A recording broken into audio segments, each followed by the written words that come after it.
Herkese tekrardan merhabalar. Şekerli ve Tuzlu Mutfağıma hoş geldiniz. Hayırlı günleriniz olsun inşallah. Bugün sizlere yumuşacık bir poğaça tarifiyle geldim arkadaşlar. Şimdi bile kalkıp yapabilirsiniz. O derecede kolay bir poğaçadır. Sizleri bekletmek istemem daha fazla. Hadi tarife geçelim. İyi seyirler. Uygun bir tabağın içerisine bir su bardağı ılık su aldım ve bir su bardağı ılık süt alıyorum. Ve 3 yemek kaşığı şeker aldım arkadaşlar. Ve bir paket instant maya. Dilerseniz yarım paket yaş maya da kullanabilirsiniz. Ve bir çay bardağı sıvı yağ kullanıyorum. Ve bir adet yumurta kullandım. Sarısını üzerinin içine ayırıyorum arkadaşlar. Beyazını hamurum içerisinde kullanacağım. Sıvı malzemelerimi karıştırdıktan sonra arkadaşlar, bu arada tuzunu ilave etmedim. Daha sonra ilave edeceğim. Gelecek dakikalarda göreceksiniz inşallah. Şimdi hemen unumu ilave edeceğim arkadaşlar. Bu arada ben 5,5 su bardağı un kullandım. Ama sizlerde mutlaka değişiklik gösterecektir arkadaşlar. Lütfen kontrollü bir şekilde ekleyin. Ve dikkat ederseniz zaten ben de azar azar kullanıyorum unumu. Özellikle poğaça hamuru arkadaşlar yumuşak olmalı. Sert bir hamur istemiyoruz. Sert bir hamur olursa tabii ki poğaçalarımız da sert olur. Şimdi geri kalan unumu ilave ediyorum. Ve bir spatulamı güzelce temizleyeceğim. Elimle yoğurmaya başlayacağım. Bu arada ben sadece hamurumu tabağın içerisine topladım. Birazdan inşallah tezgahımın üzerine alacağım. Orada yoğurmaya devam edeceğim. Bu arada arkadaşlar şunu belirtmek istiyorum. Eğer sert bir hamur yaparsanız sudan destek alabilirsiniz. Tabii ılık su. Elinizi sulayarak yoğurursanız hamurunuzu inşallah geri kıvamına dönecektir. Eğer sert bir hamur yaparsanız. Şimdi tezgahımın üzerine aldım hamurunu. Bir tatlı kaşığı tuzunu ilave ediyorum. Ve bir yemek kaşığı tereyağı. Tereyağımız mutlaka oda sıcaklığında olması gerekiyor arkadaşlar. Tereyağını hamuruma güzelce yediriyorum pardon. Tereyağımızı ilave ettikten sonra hamurumuz çok cıvık bir hal alacaktır arkadaşlar. Hiç endişe etmeyin. Yoğurdukça arkadaşlar güzel bir kıvam alacaktır. Ama lütfen bu aşamada fazla unu ilave etmeyelim. Farkındaysanız ben hiç unu ilave etmedim. Eğer çok elinize yapışıyorsa bir yemek kaşığı ilave edebilirsiniz. Bu sayede arkadaşlar hamurumuz aşırı yumuşak oldu gördüğünüz gibi. Hamurumu toparladım arkadaşlar. Toparladıktan sonra tabağıma geri aktaracağım ve 45 dakika yaklaşık mayalanmaya bırakacağım. Ve üzerini temiz bir mutfak örtüsüyle kapatırsak tabii daha hızlı bir sonuç elde ederiz. Ve gördüğünüz gibi 45 dakikanın sonunda hamurum çok güzel bir şekilde kabardı arkadaşlar. Sizlere yumuşaklığını da göstereyim. Ne kadar güzel olduğu. Bakın gördüğünüz gibi ne kadar yumuşak bir hamur olduğu ortada. Şimdi hamurumun havasını alıyorum ve tezgahımın üzerine alacağım. Şimdi tezgahımın üzerinde tekrardan hamurumun güzelce havasını alacağım. Bu arada beni bu kısma kadar izlediyseniz sizlere çok teşekkür ediyorum.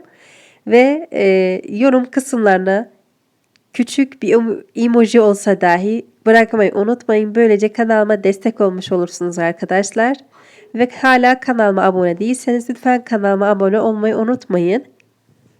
Hamurlarımı güzelce kestim arkadaşlar. 12 adet beze elde ettim.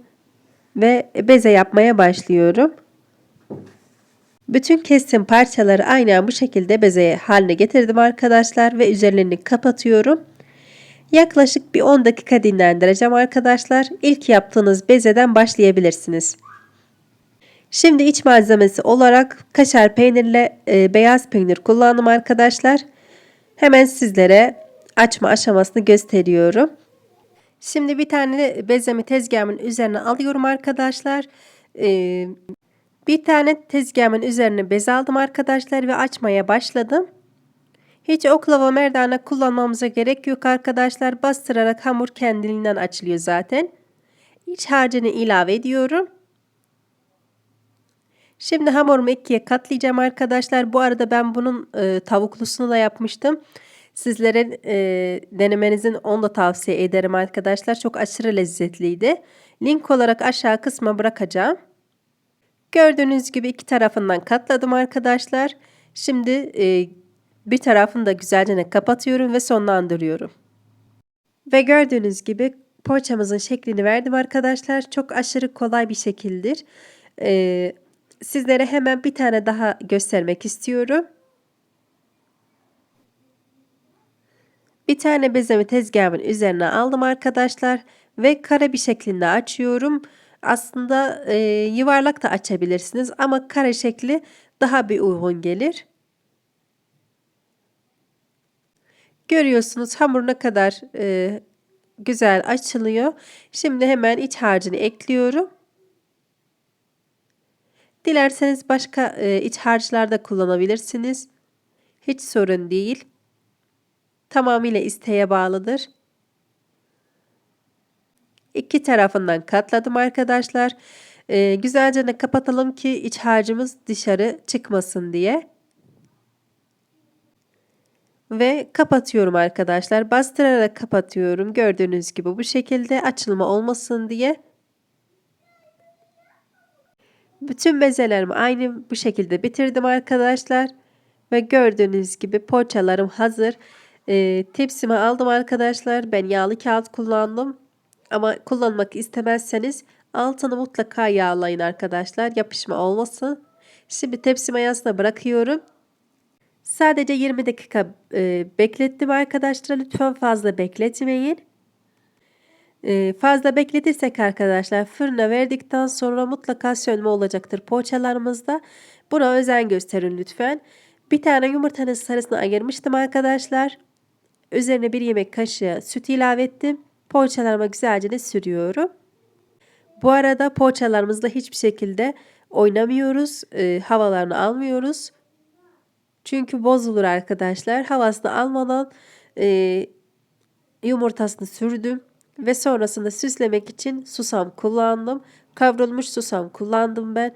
Dilerseniz çörek otu veya kavrulmamış susam da kullanabilirsiniz. Şimdi 200 derecede yaklaşık 35 dakika kaldı arkadaşlar. Pişirdim ve muhteşem poğaçalarımız hazır. Ben beklemeden elime aldım arkadaşlar ama çok sıcaktı. Bir yerden sonra artık elim yandı, bıraktım. Ama ilk fırından çıkmıştı arkadaşlar. Bakın ne kadar yumuşaktı. Üzerini hiçbir şekilde kapatmadım arkadaşlar ve bu hale aldı gördüğünüz gibi. Gerçekten mükemmel bir poğaçadır. Mutlaka denemenizi tavsiye ediyorum. Sizlere de bir yakından daha böyle bir kafanıza soru işareti kalmamak için yakından göstereyim. Ne kadar püf püf kabardığını ve yumuşak olduğu zaten ortada. Poğaçam da zaten bayağı bir eziyet gördü.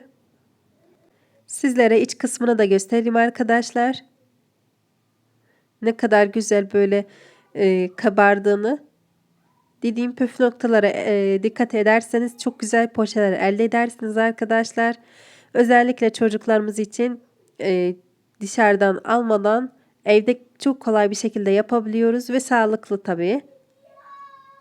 Dilerseniz buzlukta da muhafaza edebilirsiniz arkadaşlar. İlk sıcağı çıktıktan sonra hemen buzdolabı poşetlerini ekliyoruz. Buzluğa atıyoruz ve taze gibi çıkarıp tüketebiliyoruz. İç dokusunu görüyorsunuz arkadaşlar ne kadar güzel kabarmış. Umarım beni bu kısma kadar izlemişsinizdir arkadaşlar. Şimdiden sizlere çok teşekkür ediyorum. Bir sonraki videomuzda Allah nasip ederse görüşmek üzere arkadaşlar.